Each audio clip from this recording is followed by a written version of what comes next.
श्री स्वामी समर्थ। माझे नाव मनीषा श्रावण माने। मी निप्पाणी राघवाचार्य गल्ली स्वामी समर्थ केंद्रामधून बोलत आहे।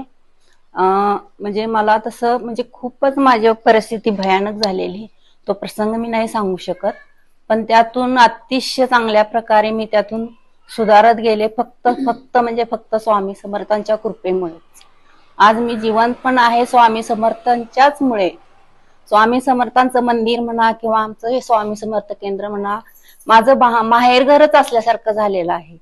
कारण का, इथं आल्यानंतर आमचं कोणतंही म्हणजे असं जी अडचण आहे ती दूर होणारच असं आम्हाला खात्रीच आहे।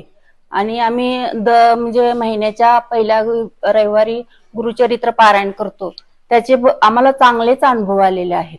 म्हणजे आमच्या संसारात ज्या काही अडचणी आहेत त्या दूर होत आहेत।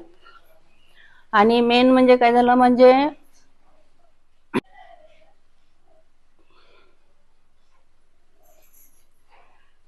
असं बसा वाटतंय शांत केंद्रात येऊन। म्हणजे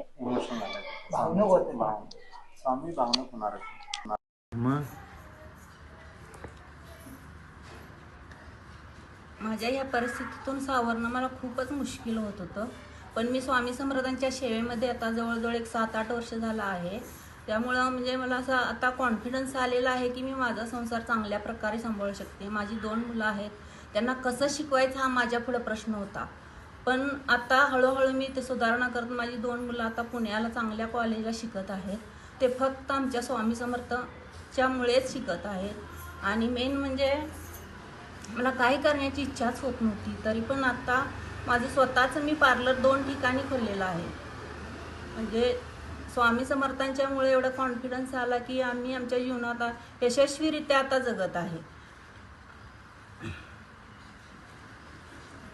मंदिरात पार्लर वगैरे चालत नाही असं म्हणतात, करू नये म्हणतात, तर मंदिरात पण स्वामींनी तिच्याकडून पार्लर चालून घेतलेलं आहे। आता इथं स्वामी समर्थ केंद्रात पण मी म्हणजे पार्लरचं करते, घरात पण आहे, सांगलीमध्ये पण ओपन केलेलं आहे।